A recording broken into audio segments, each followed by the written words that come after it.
তো আমার আঞ্জা হয়ে গেল। তো বন্ধুগণ আজকে একটা রেসিপি নিয়ে এসেছি মানে কাঠলের সবজি দিয়ে মানে আজকে আপনালোকের মানে খাওয়াইয়া দেখাইমু মানে বানাইয়া দেখাইমু কীরকম ওইরকম দেশি স্টাইলে মানে আগুন দিয়ে চুল মানে আগুনের চুলায় মানে বানাইয়া দেখাইমু আপনালোকের। তো দেখতে মায় মানে আলু কাটতেছে, তো আলু সালু একদম মাংসর মতন বানাবো, মাংস যেরকম করে বানাই আমরা যে মাংস, তো ঠিক এরকমভাবে আমরা একটা বানাইমু মানে কাঠলের রেসিপি। তো দেখতে থাকুন, সিম্পল খান, হেলদি থাকুন সব সময়। এই যে মিষ্টি লাউ কাটা হচ্ছে, মিষ্টি লাউ দেওয়া হবে, কাটা হচ্ছে, মায় কাটছে। তো ভালো লাগলে ভিডিওটা সাবস্ক্রাইব করুন, কমেন্ট করুন, আর আপনারা কে কে খায় কাঠল সবজি, কে কে ভালোবাসে কমেন্ট বক্সে গিয়ে কমেন্ট করবেন।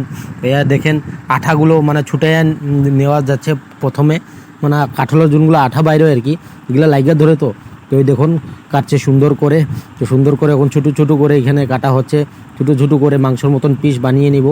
তো সুন্দরভাবে বৃষ্টির দিন আজকে, তো সুন্দর লাগবে খেয়ে। এই আমাদের ঘরের হাঁসের বাচ্চা, তো ওগুলোও পালি আমরা লগে।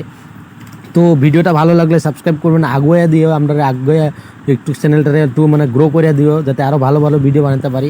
তো সুন্দর দিন কাটা হয়ে গেল মানে কাঠলের সবজিগুলো। তো আমার তো এখন আরম্ভ হয়েছে বানানি। তো মায়ে পুরো তেল গরম দিছে, আপনার এদিকে তেজপাতা মরিচ দেওয়া আছে, শুকনো লঙ্কা বুল্লা কয়। তো এই যে তেজপাতা উসপাতা দিয়া একদম পুরো ভাজবো, পুরো মাংসর মতো মানে এখানে গরম পানি দিতে লাগে মানে তরকারি সবসময়। এইয়া তখন ভাজছেন একটু মানে আপনার পাঁচফোড়ন দিচ্ছে, একটু তোমার শুকনো মরিচ, এই তেজপাতা দিল এখন।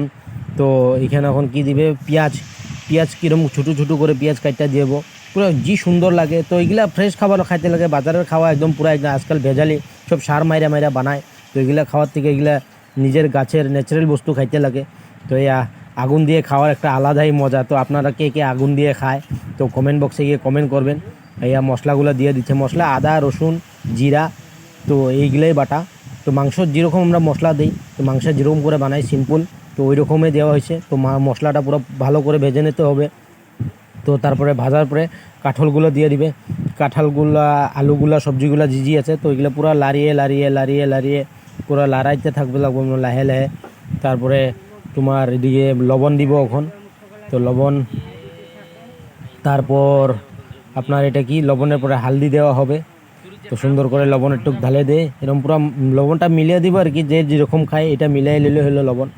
তো তারপরে আইব হালদি, তো এগুলা কাচের বয়ামে রাখতে হয়। এই হালদি আইছে, তো হালদি দিয়া দিব এখন। হালদিও আপনার লোকের অনুমান কইরা দিয়া দিবে তরকারি অনুযায়ী যত হয়। তো রাঁধুনিগুলা তো মাই তো এডিট করতে পারে না, তো আমি এডিট করে ভিডিওগুলো বানাইয়া দিই। তো দেখুন ভিডিওগুলা, তো এই দেখো খাওয়া ভিডিও আইতে থাকবো সুন্দর সুন্দর, মানে ভিলেজের খাওয়াগুলো কেমনে খাওয়া হয়। তো এই দেখেন সুন্দর করে এখন ভাজা হইতেছে। তো এখন গরম পানি দিয়ে একটু একটু করে ভাজবো, ভেজে একদম সুন্দর করে একদম মাংসর মতন একদম লাল করে ফেলেবো। আর খুব ভালো লাগে খাইতে, আমার তো ভীষণ ভালো লাগে, খুবই ভালো লাগে। তো আপনারা কীরকম লাগে জানি না, কিন্তু এইগুলো হইলো এইগুলা খাইতে লাগে। এগুলো সবজি হেলদি থাকে সবসময়, ভালো ইমিউনিটি সিস্টেম আপনার বাড়ায়, মানে শক্তি বাড়ায় কাঠলের সবজি। তো গরম মশলা দিব, গরম মশলা তারপরে ইলাচি, তো এইগুলা একদম পুরো বাটে দেওয়া হবে এখানে। তো এই যা দেয়া দিচ্ছে সুন্দর করে, এখন গরম পানি ঢাইলা দিছে, গরম পানি ঢাইলা একটু সময় উতলাইয়া একটু যব সুন্দর হবে আর ছোটো ছোটো ফুটকানো আসবে তরকারির। তো তখন নামায় দিব, নামায়া সুন্দর করে এই গরম মশলা বাটা এগুলা লাস্টে দিতে হয়। গরম মশলা বাটা যেমন হওয়ার অবস্থার আগে মাংস যেরকম দেবো আর কি আপনারা গরম মশলা। তো সুন্দর করে এখন উতলা নিয়ে আসবে। হা পুরা মজ ভরে খাবো আজকে। তো আজকে খুবই মজার দিন। তো আজকে বৃষ্টিও আছে, যখন সুন্দর কি সুন্দর একদম সেন্ট আছে, তো মানে দেখেই হয়ে গেল ফাইনালি। তো দেখেন, তো ভালো লাগছে। যদি আপনারা কীরকম ভালো লাগলো, তো আমরা খাইতেছি এখন, খাওয়া আরম্ভ হয়ে গেছে। খুব সুন্দর লাগলো, খুব ভালো লাগছে, মজাই আলাদা। তো এটা বুঝাতে পারবো না, আপনার লাগে খাওয়ার মজাটাই আলাদা।